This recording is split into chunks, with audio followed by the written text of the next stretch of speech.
For 400 years, the children of Israel cried out from the darkness of slavery. They were the backbone of the most powerful empire on earth, yet they had no freedom, no rights, and no hope. But heaven had heard every cry, and heaven was about to answer. God appeared to Moses in a burning bush on Mount Horeb and said, "I have heard the cry of my people. I am sending you to Pharaoh. Bring my people out of Egypt." Moses was 80 years old. He had no army, no weapons. He had only the word of the living God. Moses and Aaron stood before the most powerful man in the world and delivered God's message: "Let my people go." Pharaoh's answer was immediate. He had never heard of this God of the Israelites, and he had no intention of releasing 400 years of free labor. He was about to learn who God is.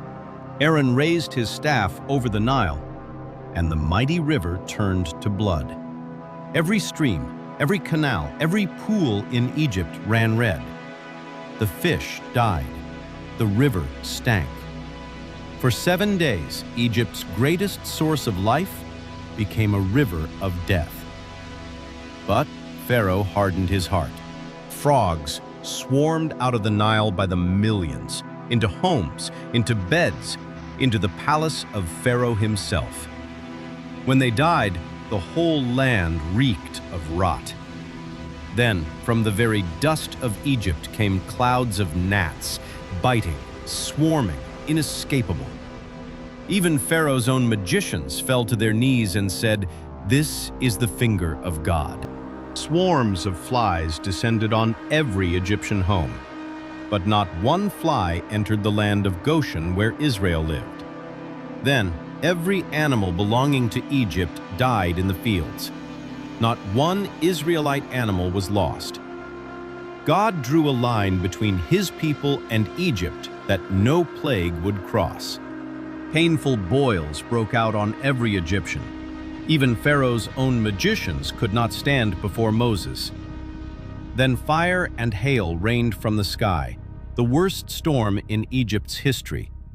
Trees were splintered, crops destroyed, people and animals killed in the open. In Goshen, nothing. Not one hailstone fell. A wind from the east brought the locusts. So many, they darkened the sky. What the hail had not destroyed, the locusts consumed. Then came darkness. Not ordinary night, but a thick, suffocating darkness that could be felt. For 3 days, Egypt was blind. But in the homes of Israel, every family had light. 9 plagues had fallen. Egypt was in ruins, its water poisoned, its crops gone, its animals dead. Pharaoh's own advisors begged him to release Israel. But pride is a terrible thing. Pharaoh swore, "You will never see my face again." Moses answered, "You will write, I will not." God told Moses, "Take a perfect lamb, slaughter it at twilight, paint its blood on your doorframes. Tonight, the angel of death will pass through Egypt, but when I see the blood, I will pass over you." The Israelites obeyed. They ate in silence, sandals on, staffs in hand, ready to leave the moment God said go. At midnight, the Lord struck down every firstborn in Egypt, from the palace to the prison, from the noble to the slave.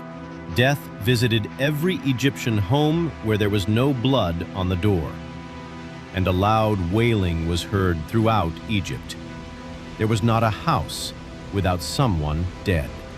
Pharaoh summoned Moses at midnight, the proudest man in the world reduced to begging. "Go," he said, "leave Egypt, take everything." After 400 years, Israel walked out free.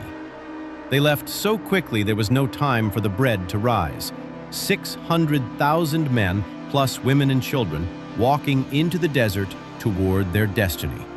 And so Israel left Egypt, not in secret, not in shame, but in triumph. Led by a pillar of cloud by day and a pillar of fire by night. God Himself was leading them. 400 years of slavery ended in a single night. 10 plagues, 10 acts of God. And not one word of the Lord had fallen to the ground. God did not send 10 plagues to punish Egypt. He sent them to prove something to every generation that would follow, that there is no power on earth greater than the God of heaven. Every idol falls, every empire ends, every Pharaoh yields. The God who broke the chains of Israel is the same God who breaks chains today. What is the Egypt in your life? His answer is the same as it was then. Let my people go.